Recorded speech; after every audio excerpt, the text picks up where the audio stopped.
At 61, Johnny Depp is speaking differently than he ever has before. Not louder, not defensively, but with a calm that suggests distance from the storm rather than victory over it. For decades, the public believed they knew him through characters, headlines, and speculation. Yet the life imagined for him was never quite the one he experienced. Fame framed him as untouchable, but it also trapped him in a version of himself that left little room for quiet or reflection. What he has begun to share in recent years is not a plea for sympathy, nor an attempt to rewrite history, but a personal reckoning with how much of himself was lost along the way. His words carry the weight of someone who survived long periods of misunderstanding and exhaustion, and who no longer feels the need to explain everything. This chapter is less about confession and more about reclaiming fragments of identity that existed long before celebrity defined him. It is the story of a man choosing honesty over performance, even when silence would be easier. Stepping away without explanation.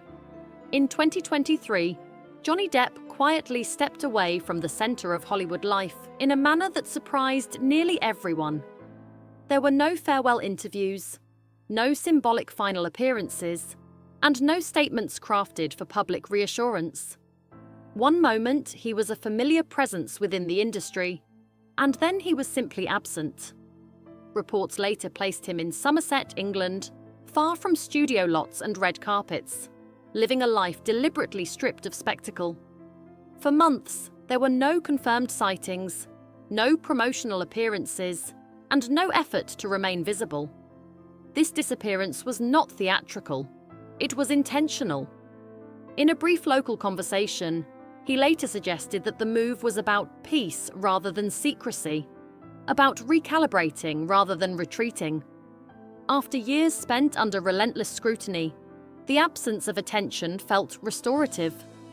Somerset offered something Hollywood never could: anonymity without judgment. His decision unsettled observers because it defied the expected narrative of comeback or defense. Instead, it marked a pause, a quiet refusal to keep living at a pace that had become unsustainable. Learning how to be still life in Somerset unfolded without glamour or urgency, and that was precisely the point. Removed from constant observation, Depp reportedly embraced a routine that valued simplicity over stimulation. Days began early, shaped by walks, reading, and long stretches of solitude that allowed thoughts to surface without interruption.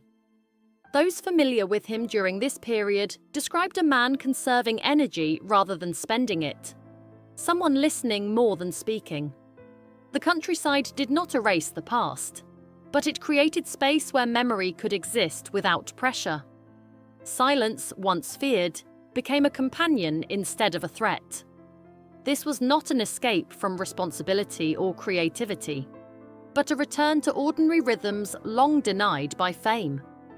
The absence of expectation allowed him to reconnect with basic experiences that had been crowded out by decades of attention. In stillness, he wasn't disappearing. He was recovering. Somerset became less a hiding place and more a place of recalibration, where being unremarkable felt like relief rather than loss. Painting what words couldn't carry.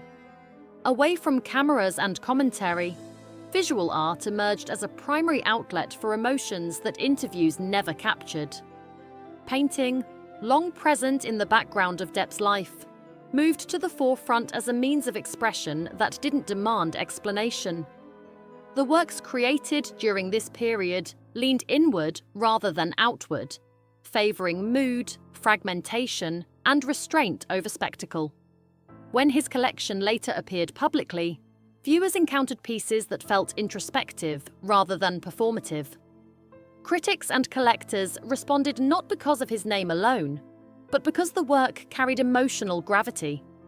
These images suggested a person processing disorientation, resilience, and reflection without narrating them. Art allowed complexity without argument, vulnerability without defense. For Depp, The canvas offered something rare, a way to communicate without interruption or misinterpretation. The success of the exhibitions mattered less than the process itself, which functioned as a quiet dialogue between experience and meaning.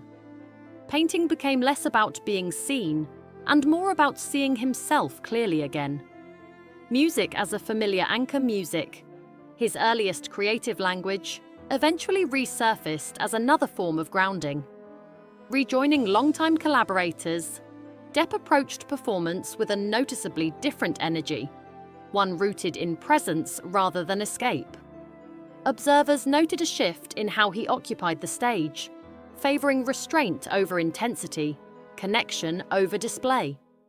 Songs once played for excitement now carried reflection, as if music had become a place to rest rather than run. Touring offered movement without chaos, structure without confinement. Those close to the band described him as thoughtful and reserved, often lingering with his guitar after rehearsals, not to rehearse perfection, but to sit with sound. Music no longer needed to prove anything. It simply existed as a companion. For audiences, the change was subtle but palpable. What they witnessed was not nostalgia, but continuity, an artist returning to a language that had always been honest. In that familiarity, he found steadiness, and in steadiness, a kind of healing. The weight of a public battle. No discussion of this period can avoid acknowledging the legal and personal conflicts that reshaped how Johnny Depp was perceived worldwide. Allegations, lawsuits, and intense media attention created a climate where nuance was often lost. For years, he remained largely silent, believing that clarity would eventually emerge without public rebuttal. Instead, the silence was filled by speculation, and professional consequences followed swiftly. Roles disappeared, partnerships dissolved, and public opinion hardened long before legal processes concluded. When court proceedings eventually unfolded, they were consumed globally, turning private pain into shared spectacle. The outcome resolved certain legal questions, but it did not erase the emotional toll of prolonged exposure. By his own later reflections, the experience was less about vindication and more about endurance. Legal closure did not equal personal closure. The aftermath required distance, not celebration. It was a chapter marked by exhaustion rather than triumph, and stepping away afterward became a necessary act of preservation rather than withdrawal. Choosing calm over conflict. In the years following those battles, a noticeable shift emerged in how Depp spoke about the past. Where defensiveness might have been expected, restraint appeared instead. When asked directly about former controversies, his responses were measured and brief, signaling a refusal to remain anchored to old conflicts. This was not denial, but disengagement. The tone suggested someone no longer rehearsing grievances or arguments, someone choosing forward motion over explanation. Friends and acquaintances noted a gentler presence, less reactive, more grounded. The absence of constant public commentary allowed emotional residue to settle without being constantly stirred. Calm became a practice rather than a personality trait. This change was visible not through declarations, but through consistency. He wasn't trying to reshape narratives, he was stepping out of them.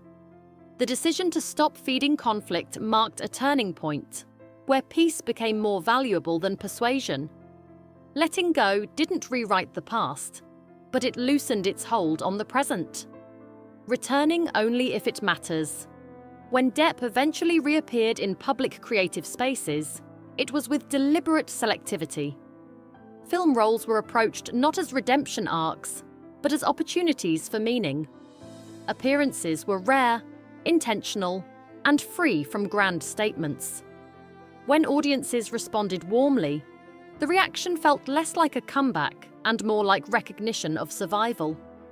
Directors who worked with him during this phase emphasized depth and restraint, noting his preference for characters shaped by ambiguity rather than spectacle.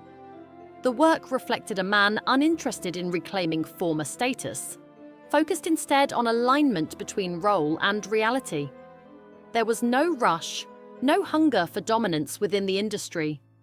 Projects were chosen slowly, and some were declined without explanation. Hollywood became optional rather than essential. This autonomy marked a significant shift from earlier decades, where momentum often dictated direction. Returning on his own terms allowed creativity without compromise, participation without dependence, and visibility without surrender. A life redesigned around quiet. What defines this chapter is not productivity, but proportion. Life outside the spotlight has been structured around routines that support balance rather than excess. Reading, walking, creating, and spending time alone have become central rather than peripheral. Those who encounter him casually describe an unassuming presence, someone content to exist without recognition. The absence of urgency suggests a person no longer chasing validation or fleeing discomfort. This quieter existence does not reject creativity, it supports it. Without constant noise, attention turns inward, where reflection replaces reaction. The reordering of priorities signals maturity rather than retreat. He appears less concerned with how life appears and more invested in how it feels. This recalibration may not be permanent, but it is sincere. By designing a life that accommodates stillness, Depp has created room for sustainability, something fame rarely allows. The quiet isn't empty, it's intentional, and within it, he seems more himself than he has in years. What comes after survival? Johnny Depp's story at this stage is not about return or redemption, but about authorship. For the first time in decades, he appears to be writing his life without external deadlines or expectations. The uncertainty of what comes next no longer feels threatening. It feels open. Whether he continues acting, painting, performing music, or simply living privately remains secondary to the fact that choice now belongs to him. The urgency to define a legacy has softened, replaced by curiosity about what feels true. Survival gave way to reflection, and reflection to intention. This evolution challenges the idea that relevance requires constant visibility. Instead, it suggests that meaning can deepen away from the spotlight. His journey does not ask for applause, only understanding that people change when they are allowed to rest. The question is no longer whether he should return fully to Hollywood, but whether returning is even necessary. For now, living appears to be enough.